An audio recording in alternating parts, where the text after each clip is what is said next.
All right, everybody, we'll get started now at a few minutes past 2. I'd like to welcome everyone for joining us for this live webinar. My name is Mark Stanton. I serve as the president and the CEO of the Scottsdale Area Chamber of Commerce, and greatly appreciate you taking some time today for an updated webinar.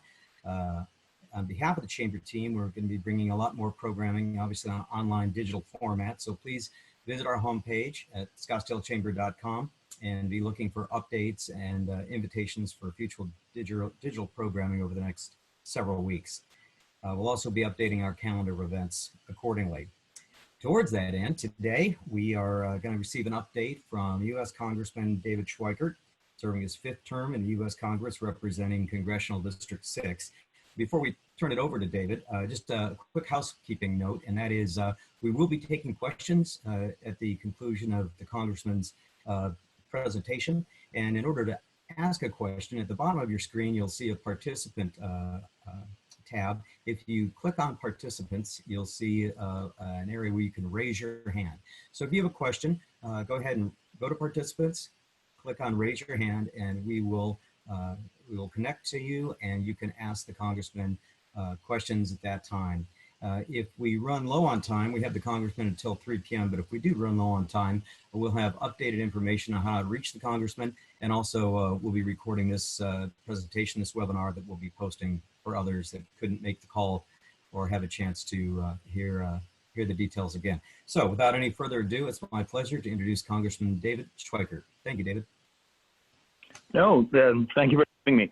And look, there's going to be lots of questions because that seems to be what I've been doing for the last couple of weeks is a phone attached to my head. I actually wanted to focus on what was just passed this last, what was it, Friday evening.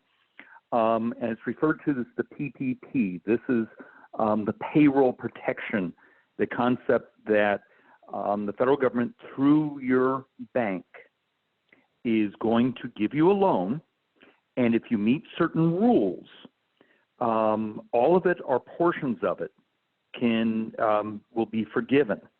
There's a handful of some misunderstandings out there, and so we want to sort of walk through that. The other, just as sort of a mechanism, for many of you, you may have already laid off employees. Can I strongly encourage keep in touch with them, your ability to sort of, do a conference call with them, reach out to them, because you're going to see there's a mechanism here where even employees that have been laid off can be brought back and count in your sort of population employee count, your full-time equivalent for the loan and loan forgiveness. I'm just going to walk through some of the basic mechanisms, and then I think I have some staff on the line that's a lot smarter than I am, and we'll do some questions. First off, the loan amount. What's this loan amount that you can get from your bank on this PPP? It's 1102 is the section of the bill, and it's 2.5 times your 12-month payroll average. But that's an all-in number. And you got to understand, all in, do you pay for health care? Do you contribute to their retirement? Do you do other things? It's their calculation for vacation time, other things. You also can calculate in money you've spent, your 1099 population, as long as it's under up to $100,000. So let's say you're a business in Scottsdale, you have an independent contractor, you pay $120,000 to. That $20,000 does not enter into this loan calculation. It caps at $100,000. And you basically will reach back over the last 12 months, and there's an A and B calculation here also if you want to use. There's one also what your payroll looks like during the beginning parts of the year.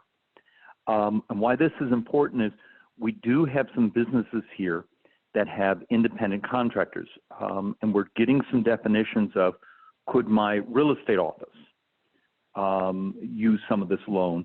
The preliminary conversation I've had with counsel is that they can, but you just have to operate within sort of this box. And so it's 2.5 times that payroll amount. Strongly suggest, particularly if you're a smaller business, you don't have an accounting team or consultant on staff or something of that nature. If you're going to do this, go set up a checking account for it. So just so you can show, here's the money it came in, here's the money it actually went to pay for wages and salaries. But there's other things that also count. And why are we being so persnickety on keeping an eye on what you're paying? Is you have to meet the rules if you want the loan forgiveness. So it's got to be wages and salary, but it also can be some of the basic mechanisms of your business. Utilities, but it has to be utilities that existed, I think, before February 15th. It has to be rent and those costs that existed before February 15th. There is a category, but and all these things, we don't have all the rules written by Treasury or DOL yet. But in reading the bill, there is a transportation in there. So if you had a business that was more of an outbound sales or deliveries, that transportation cost could count in this loan amount for potential forgiveness. But it needed to be something that was going on before February 15th, I believe, to meet those definitions. Where you're going to get into some strategy, and we're trying to put together sort of a timeline concept chart that we'll give to the chamber and ask them to send out, is let's say you wanted to do this type of PPP loan to keep your payroll, to keep your employees attached, but you've already furloughed them. You may want to be a little strategic on saying, I may let them stay on the unemployment as it's being bonused up right now for the next 6 weeks, 8 weeks, and then pull down this loan. Because remember, this employee protection loan only lasts for 8 weeks from the day you receive it. So that makes sense. So if you pulled it today, but your employees are actually out there doing okay in the unemployment UI mechanism, you may want to think a little more strategically. If many of you have been hearing the date of the end of June, that's actually the date where some of the documents have to come back in, I believe, to start to figure out what you spent and what of that can be forgiven. Melanie, are you on the line? Yes, I'm here. What would you change on what I just was describing?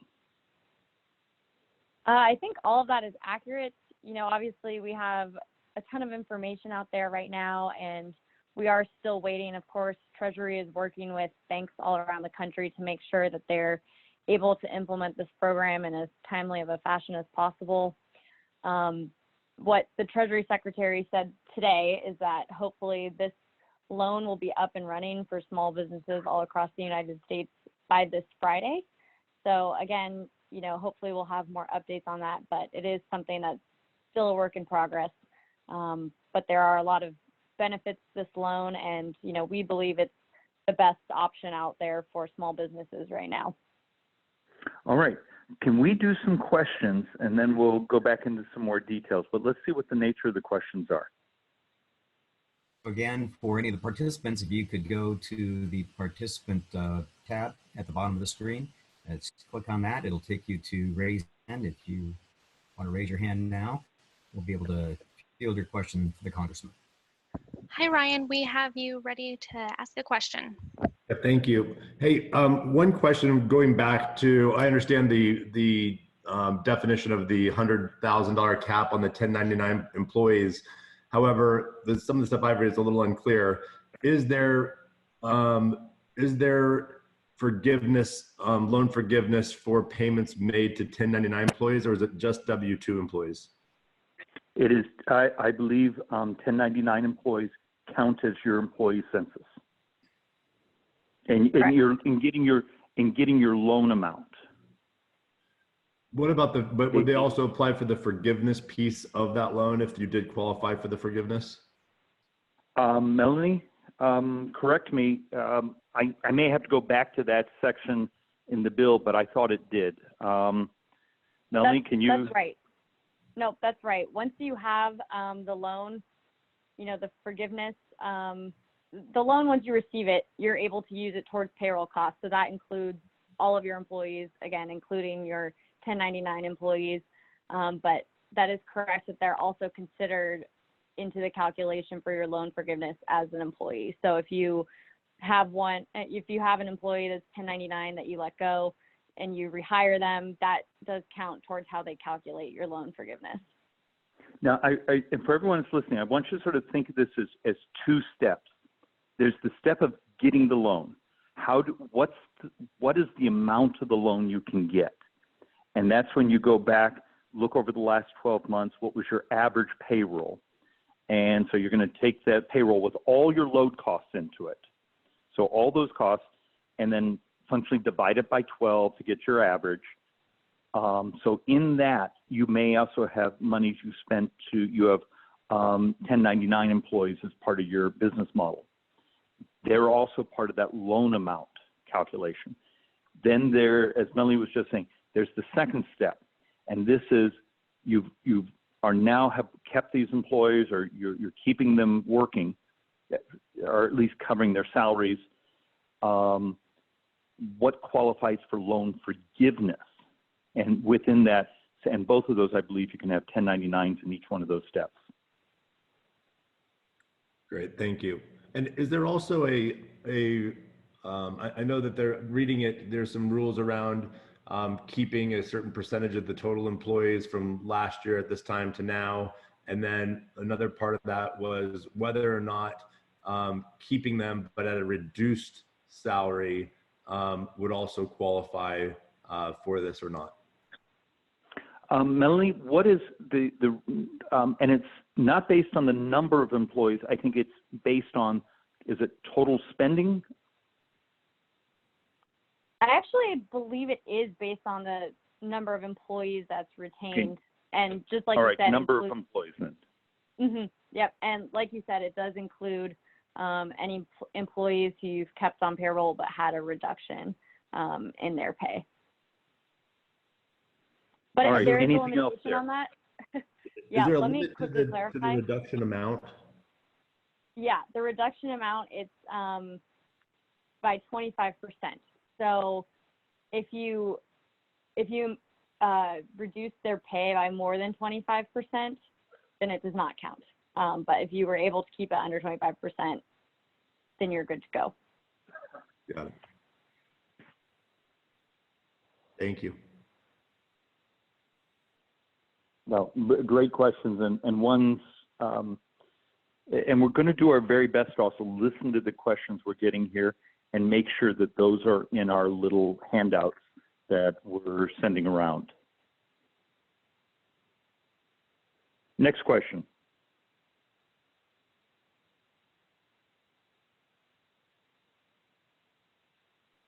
Brandon, I have you ready to ask a question. Hi, good afternoon. This is Brandon.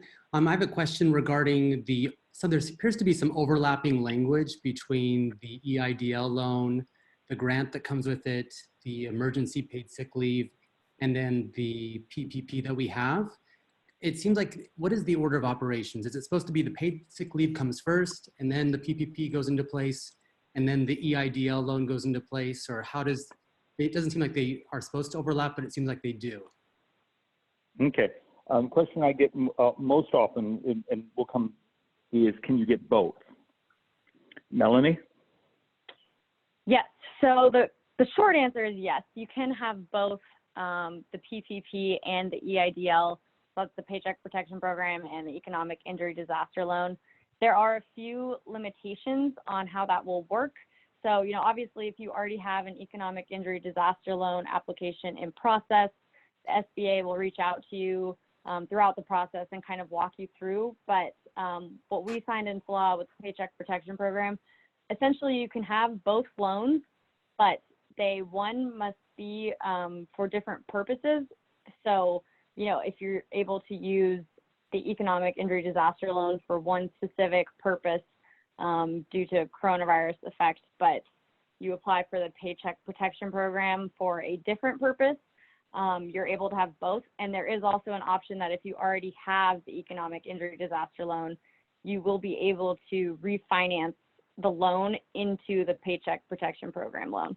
So again, the Paycheck Protection loan will be run through your private lender, through an FDIC accredited bank or through a credit union, but the economic injury disaster loan will go through the Small Business Administration. So the SBA will work with people who are in that situation of having both to make sure that they can comply with, the law and make sure that they can have the option to refinance their loan into the Paycheck Protection Program. Did that come close to answering the way you were asking your question? Yes, that was very helpful. I appreciate that. All right. Anything else in that nature? Because you're right on track to a question I get text me several times a day now. I'd say the only other thing would be with regard to emergency, I'm sorry if I go off topic here, but emergency paid sick leave. Arizona already has paid sick leave. So do these also stack on top of each other, or is it because Arizona paid sick leave does not include quarantining that only the emergency paid sick leave applies? That's a great question. So you are correct. Unfortunately, it does stack because the way this was written, it's considered an expansion of paid leave. So if your company already gives X amount of paid leave to their employees, this new sick leave that Congress signed into law a couple of weeks ago, or this paid leave, is added on top of that because this is specifically mandated in regards to coronavirus. So if people have already used paid leave, this is something additionally you have to give to them if they've been affected by coronavirus in any way. So to give more light to that too, the Department of Labor, that bill in particular comes into effect on April 1st, and the Department of Labor has been doing their best every day to update their website with answers to these kinds of questions because obviously this is, it's a lot of information for small businesses to digest in a very short period of time. That being said, they are still working on more forthcoming guidance, and unfortunately it may be something where you have to check their website tonight, tomorrow, and on the 1st to make sure that your business is able to be compliant. But the short answer is yes. Or look for the wonderful information we're sending from our office. Yes, we're updating what the Department of Labor has on their website on our website, sort of in real time. Wonderful. Thank you, Congressman. Thank you, Melanie. No. Thank you. All right. More questions.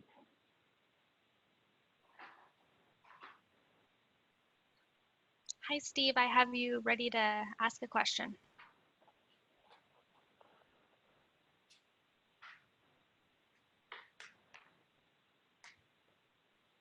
Steve? Okay, I will. Did we lose Steve? I think he's muted now. I think he's unmuted. All right.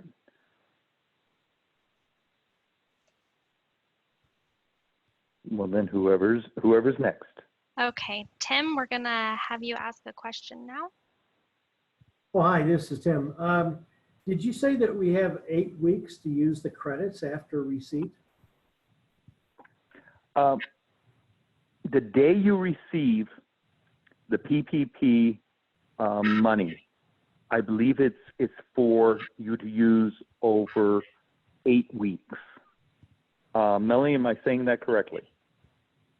So the loan actually itself lasts as long as you need it to, but the way they calculate your forgiveness is by the 8-week period. So that the day that you receive the loan over the next That's a better way to phrase it. Yes. Yeah. The day you receive the loan over those, sorry.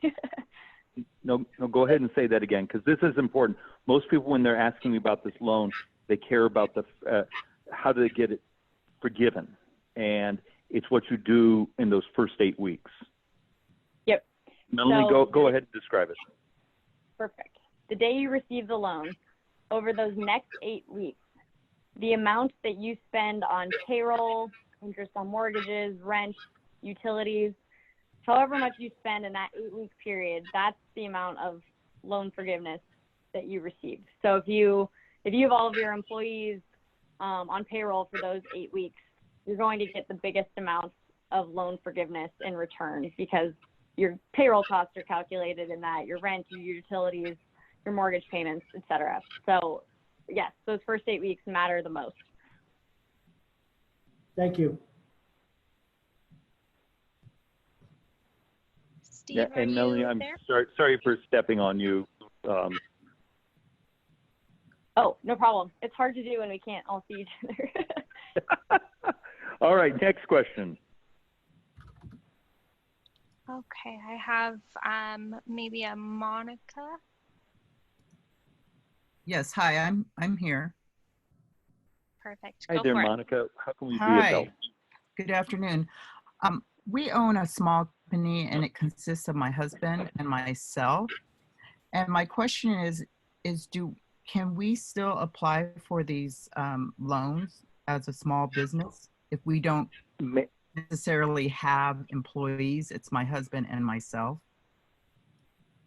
I'll double check with Melanie, but I don't think in that case do you pay yourselves a 1099, Yes. or do you pay just do a distribution from the LLC? No, we have a 1099. All right, Melanie, in that particular case, a small business, do they count for themselves as employees? Yes, you should be eligible, especially because the way this was written was to purposely include people who are considered self-employed individuals or contractors. So you should be capable of applying for this. Great, thank you. Yep. And that's a brilliant question because we've been spending lots of time also with people who are leasing agents and real estate agents and even certain gig workers, who had a conversation this morning with someone who does package delivery and drives Lyft at night and was trying to figure out where they fall into this world. Do they get to apply for themselves or do they have to apply from their mother company? So. I appreciate it. Thank you. All right. Next question. Trisha, I'm gonna pull you in to ask your question. Thank you. Can you hear me okay? You sound great. Excellent. Given the reference that was made a few minutes ago to the magical 8 weeks by which the forgiveness is calculated, is there a sunset provision so far on when one can apply for the relief? In other words, one is doing okay now, but kind of forecast down the road by May and June, things might get a little dicey. Can it be applied later, or is this kind of a limited time offer sort of thing? Melanie, correct me. Is the PPP loan available till June? What's the end date of the program for taking out the money? Double check. Yeah, I believe right now it's till June 30th. So, that's at least the calculation the government has made right now as to how long this coronavirus crisis will be affecting small businesses. So, correct. Right now it's through the end of June. So you could apply. I mean, if the proverbial mess hits the fan sometime in early June, a company could apply in June and say, okay, I really need this now, and still get it. I would strongly recommend now remember the PPP loans are through your bank. So if you use a small bank or big bank, you probably want to actually have at least started the paperwork and the mechanism, because you have right up to the end to decide if you're going to take the money. This is almost like the SBA emergency money, where lots of people have started their application, not actually sure whether they need it or not, but because they sort of ended up in the queue by the time they filed. So if you think it's going to come, you may want to start reaching out to your lender and say, what do you need to start opening a file for me? Okay. And likewise, if one is denied during, between now and June 30th, is there a basis to reapply, submit different information or, Well, what's unique about particularly the PPP loan is there is no personal guarantee on it. And that was a big negotiating part, our point last week. But Melanie, I have not, that's something I can't think of where I read in the text. So is there a rule out on if someone, for some reason, gets denied their ability to come back and amend their application? Yeah, that's a great question. There is nothing explicitly mentioned in the text. However, that being said, I believe that the Treasury and the Small Business Administration are still working on the guidance. And if that's not a question they answer in the next week or so, it's definitely something we will follow up with the agencies about to see what they have to say. But I definitely agree with the analysis that you probably just want to start this process as soon as possible, because I think the way this was written was in a way that, we're trying to help businesses who, again, may not have to let people go right now or may not have an issue currently, but, they might have an issue in the near future. And so I think this legislation was written in a way to try to anticipate the needs of, businesses over the next couple months. right. But And I will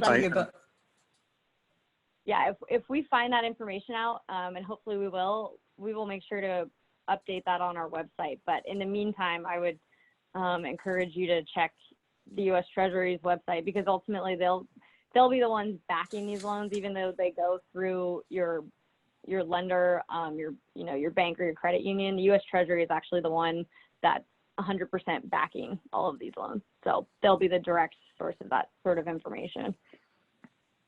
There is also something, and I'm going to say it again because it sort of comes close to this. If you're a business who have already furloughed a number of your employees and you're thinking about how to bring them back, but also still be able to use this loan and still qualify for the loan to be forgiven, you're going to want to sort of take out a piece of notebook paper and sort of map it out, because there is a mechanism for bringing employees back. But you may want to sort of think about the timing on that, because part of the package is many employees are, assuming their salary is $50,000 or less, they're not completely whole, but they're pretty darn close to it in what they're going to get on unemployment and the enhanced unemployment.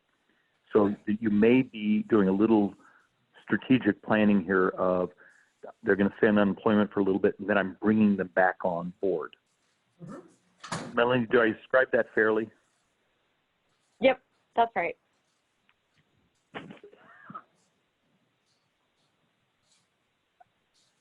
All right, next question. Perfect. Jeremiah, I'm going to bring you in for your question. Hi there, Jeremiah. Hi there, Congressman. Thank you so much for taking the time today. Just want to make sure you can hear me okay. You sound great. Great. Awesome. I want to circle back to Monica's question. So she's talked about if you're self-employed and you're on a 1099, you count. What if you're own your own small business and you and the ownership take a draw? How would that work instead of a 1099? I think that's actually treated within the self-employed language. Oh, awesome. Melanie, Okay. do I say that correctly? Yes. To my understanding, you would definitely still qualify. Okay. Fantastic. I was trying to figure out when I was reading the language, and I was just looking for clarification. So thank you guys so much. No, and that is maybe the second most common question we get is, I'm self-employed. I run my business out of my house or a shared office space. How do I qualify? Because the wheels have come off. Mm-hmm. And, the fact of the matter is you probably do. I don't know if the way you've set up your business at the end, if you pay quarterlies or if you ultimately W-2 yourself or if you 1099 yourself, but all those, you're still self-employed, whether you take draws or not. Okay. So. Awesome. Well, thank you so much. I really appreciate it, Congressman. No, Judge. And can you all just call me David? All right. Sure thing, question. David.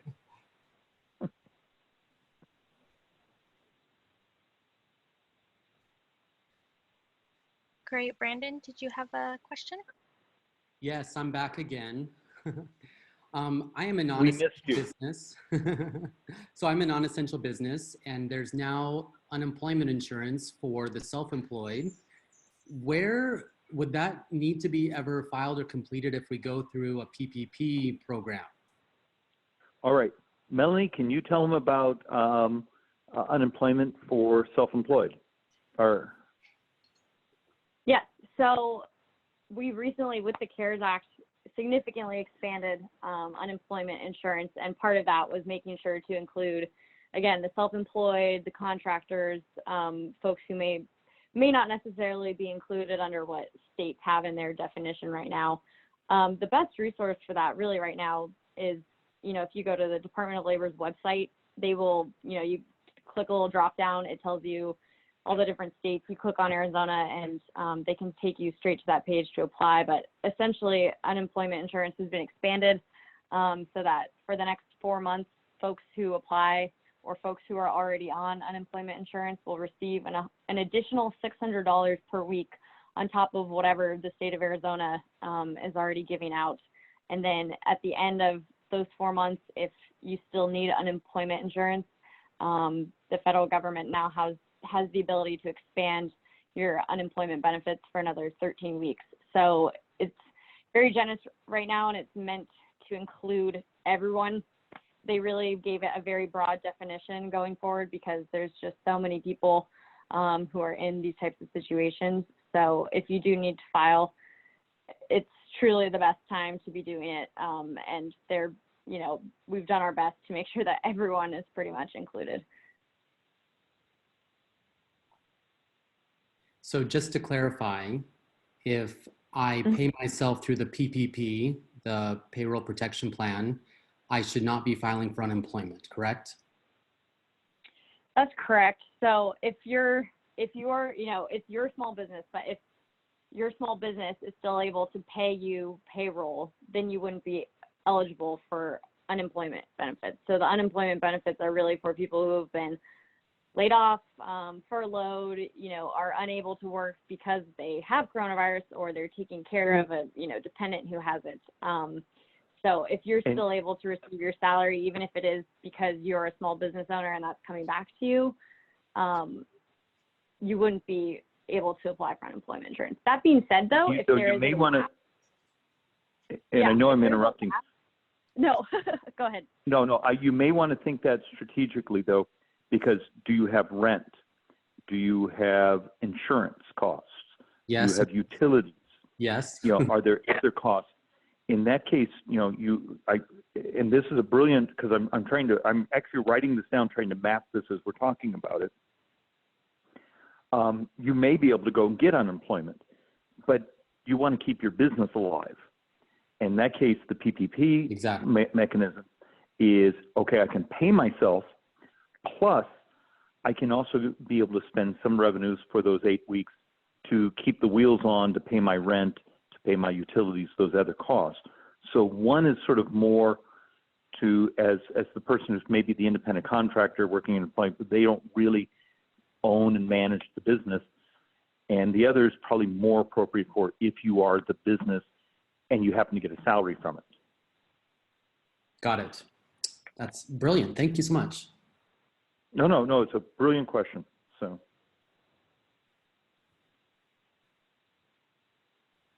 All right, next question.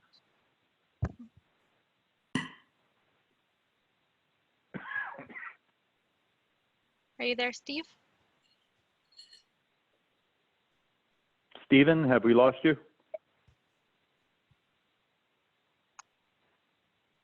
Melanie, as we're waiting for Stephen, can you walk through also some other resources that are out there? And do we dare give them the office phone number for if someone has something that's unique or has something that's a little more technical that we can maybe help them find some resources? Understand, the last couple of weeks, our congressional office, we have a couple staffers who've been spending their time, I think, doing a brilliant job, but trying to get people back to the country. Some people have been spending their time on entrepreneurs in the Phoenix, Scottsdale area who have ideas on how to make respirators and other equipment. We actually have some folks in the community who are 3D printing some parts, and we've been getting them connected to how to get themselves jumped into the procurement cycle to be able to produce those goods. And other folks we've been then doing just like today's call, which is more about a small business, businesses under 500, and what resources are available to keep your wheels on. And particularly try to keep your employees attached to your organization. So, all right, was it Stephen we were waiting for? Yes, we're giving him one more chance, but if not, we will bring in Chuck. I think he abandoned us. All right, next person. Hi, can you hear me? Yes. Great. My question is involved regards to the self-employed individuals. What is the base that is being used to determine the 250%, given that there are no average monthly payroll for those companies? Well, you would actually take your last 12 months, I believe, and then multiply it times 2.5. 12 months of what? There's no payroll for a self-employed individual. Well, no, but what anything that would have, because you would be paying quarterlies on your taxes. Also, your other costs were there. Did you cover, as part of the way you compensated yourself? Did you pay for health insurance? Did you pay for anything else? I believe all those load costs, even for self-employed, go into that calculation. Melanie, am I answering that correctly? Yes. So we actually, if you go to our website, we actually have a one-pager that goes into detail about this, but payroll costs are essentially, not just your salary, wages, et cetera. It's your healthcare benefits.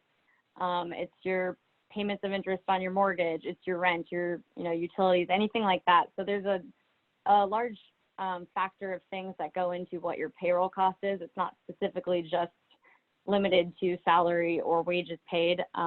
So you would be calculating all of those costs over the last 12 months and then taking an average. Rather than using a wage that I'm paying to employees, I'm using my basically more living expenses on an average monthly basis.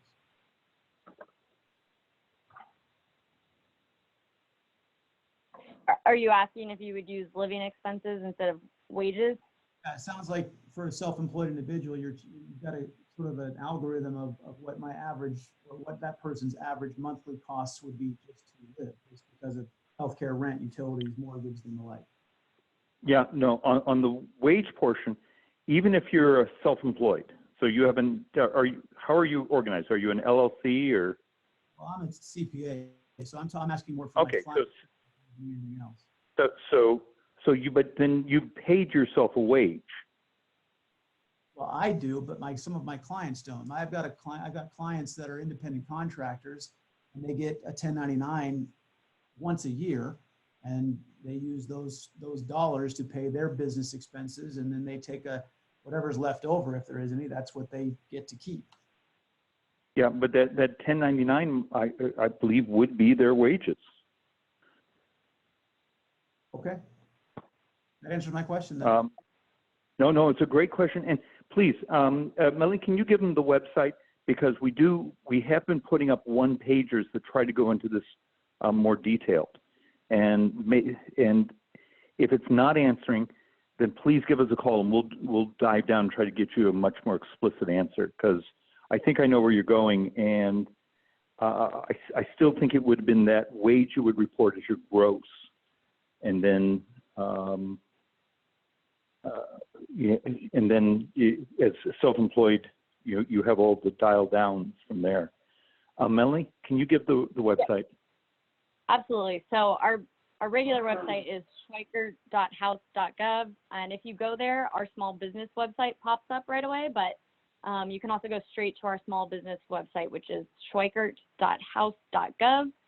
Then resources -small-businesses.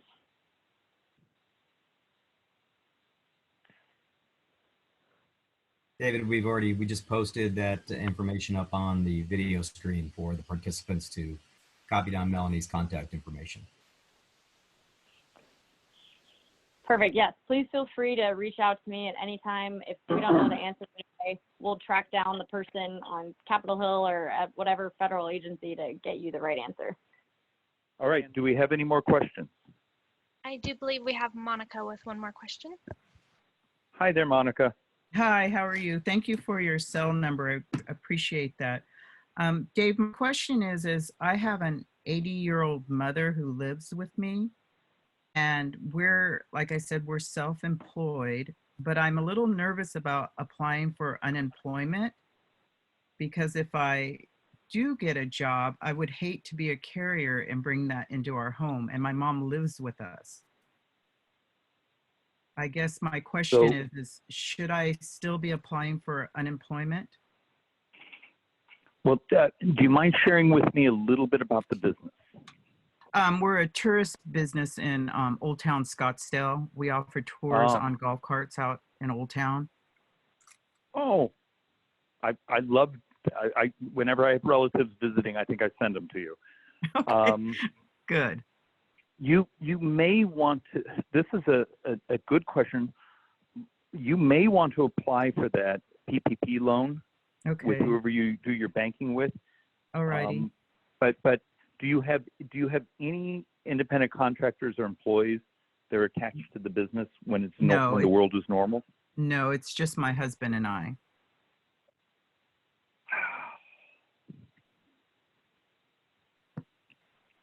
I can't give you a brilliant answer here.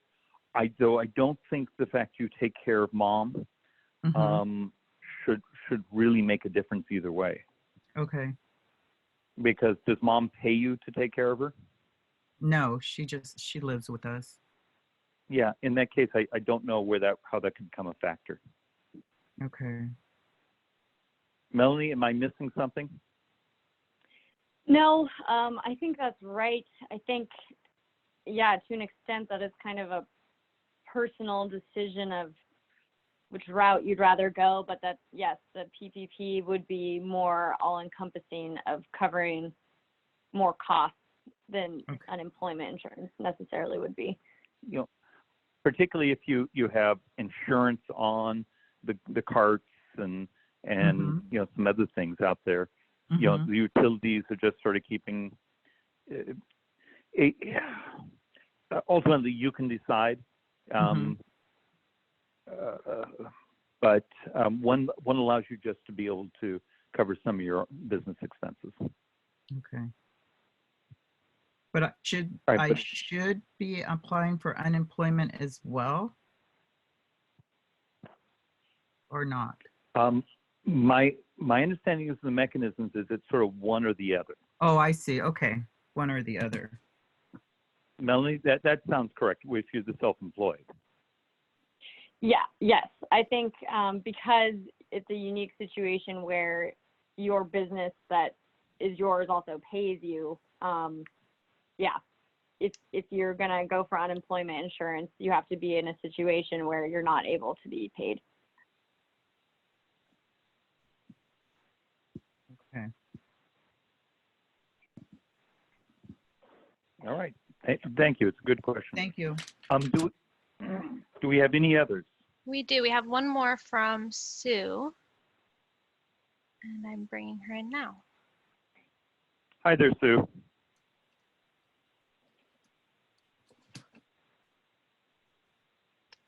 Sue, are you there?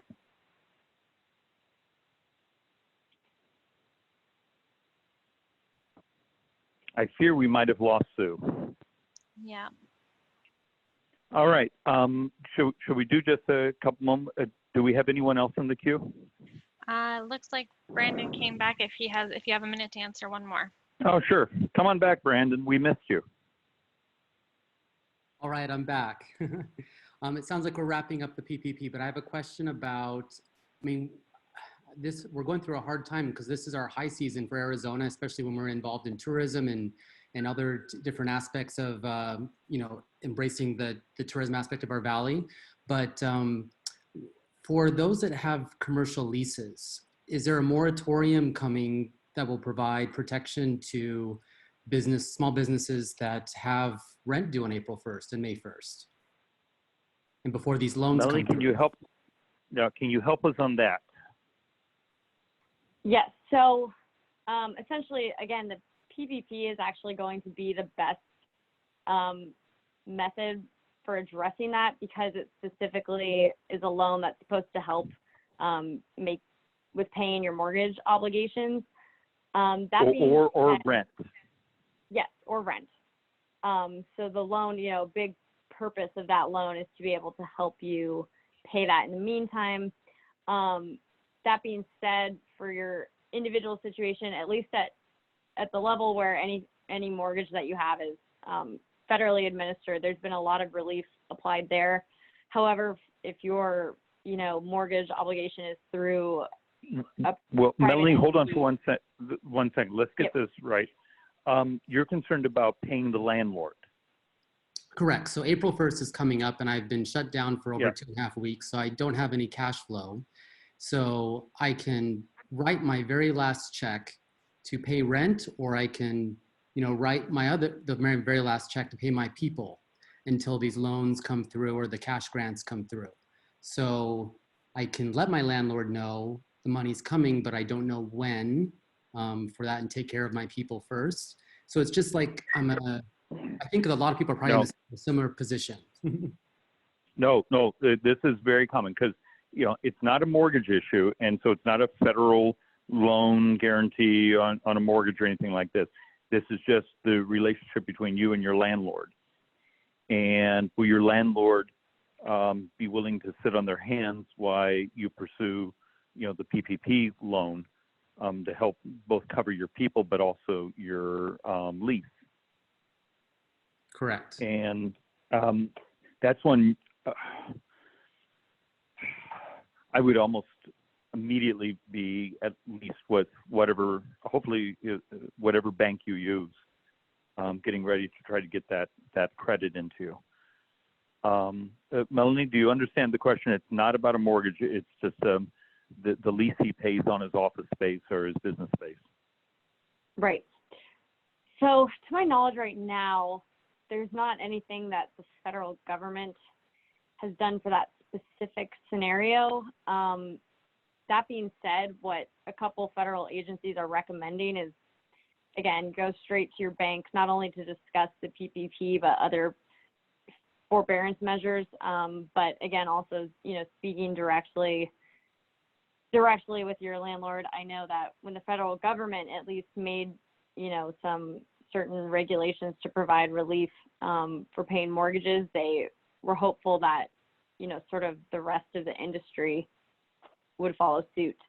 But right now, to my knowledge, and I will double check, and if we find something, we'll put it on our website. But to my knowledge right now, I don't know that we have anything for that particular scenario, just because it would be hard for the federal government to maybe regulate that. Okay, great. Yeah, because it sounds like the PPP certain banks will have access to start accepting applications this Friday, maybe at the earliest. And then I don't know if the turnaround time is 5 business days or 30 days. I don't know what that turnaround time looks like. Right. And that's unfortunately something we're also waiting to hear as well. Again, we know it should be up and running by Friday, but we haven't been given any specific assurances about what the turnaround time on approving these loans would be. Okay. Oh, you've all been very, very helpful and insightful. I really appreciate it. Strongly encourage, call the landlord and work with also find out their expectations. Perfect. Thank you so much. All right. Thanks. And that's a good example of what so many of our neighbors are going through right now. So any other questions? If we have a couple minutes, looks like we have a couple more. Oh, all right. Let's go through them. Okay, Stevie. Hi. Thanks for, can you hear me by the way? No, you sound great. Okay, wonderful. So we're a local business handling both vacation rentals and property management. And a lot of our vacation rentals obviously have shut down, but we've had several requests for long-term rentals coming in, which would be great to help keep my staff employed. Governor Ducey's executive order to halt evictions is well intended. There's just a bit of a struggle with it that our homeowners don't want to let any new renters come in for fear that they're in a bad situation. Will take a month and then call COVID-19 problems. Is there any chance of getting some sort of amendment to that, saying that anybody who's in-house starting February 1st or February 15th, or even as of today, is protected, but all new ones going forward? It's a brilliant question. In a previous life, that was one of the things my wife and I did to put food on the table. But you're way outside what we can do on the federal level. I strongly recommend, that's a call for the governor's office. And I think they actually have some phones and emails set up to sort of answer those sorts of questions, because that's a great one. Right, thank you. Yeah, we have people who are actually trying to get out of their house. They have somebody infected, want to separate households, and I'm having a hard time getting them placed. No, it's a good one. Are you also a member of like the Realtors or any group like that? Yes, we are. We're a brokerage. We're Casago. In we're that case, a brokerage. I would immediately call the association, because they might have the easiest conduit to try to get if there's an actual interpretation that's been put out there on the eviction forbearance and what that has to do with new leases and so on. It might try to be doing a scam of, hey, I'm going to move in, but you're going to take your months to get me out. Right. Yeah, that's exactly what we're running into. All right, thank you very much. I'll pass it. All right, good question. Thank you for your time. Okay, perfect. All right, and you said we had one more. One more, yeah, before. Tad, are you there? I am. Thank you for taking my call. Absolutely. Oh, then you have great tonal quality. So how can we help? Well, thank you, David. It's uncomfortable to say David instead of Congressman, but I prefer. Trust me, having met almost every member of Congress, you really want to be called David. Thank you, David. So, David, before things turned south, our business was quite robust, and we had about 100 employees. When we're supposed to come out of this nosedive, let's call it June 30, I would, in a normal year, because of seasonality, be down to about 80. Is there any seasonality adjustment that may be added when they start doing the forgiveness calculations? That's why both on the loan amount and I believe actually on the forgiveness side, they do that 12-month average payroll. So that would give you, I think, the ability to average in your ups and your downs. Melanie, do I describe that appropriately? Yep, that's correct. The actual application, that's the only place where they determine if you're eligible if you have 500 employees or less. Mm-hmm. They don't actually use the number of employees to calculate anything for the loan. It's, yeah, exactly, the average monthly payroll. But on the forbearance side, so the forgiveness side, I think it's, what's the ratio? It's 90% of average payroll? Yes, actually, I believe it's the full amount you spend on payroll. Over the previous 12 months? Over the 8 weeks after you first received the loan. So it's payroll. No, in his determining what his payroll average would be, that he was meeting the obligations of how many employees? Correct. That would be over 12 months. Okay. This is one, I think you may want to grab that one pager that's up on our website. I think actually that will help you get to that math. Excellent. Thanks for your help. And if it doesn't, call us back, and what we'll do is we'll just sort of whiteboard it with you and walk through on the phone, saying, okay, your business was 100 during peak season, 60 in the summer, so your average is 80. That we'll actually try to do that with you, just to get it helps us also understand. Thank you so much for your help. Okay. All right. Well, I appreciate everyone. It's done this with us.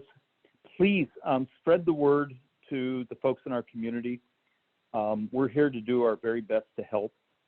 We don't always have the most brilliant answers because a lot of this, there aren't answers yet. We're waiting for the Treasury. Sometimes we're waiting for Department of Labor to write some of the rules. As you heard on a couple of the questions, they're more state issues. But we will, do our very best to be the conduit so you can react to this as quickly and as rationally as possible.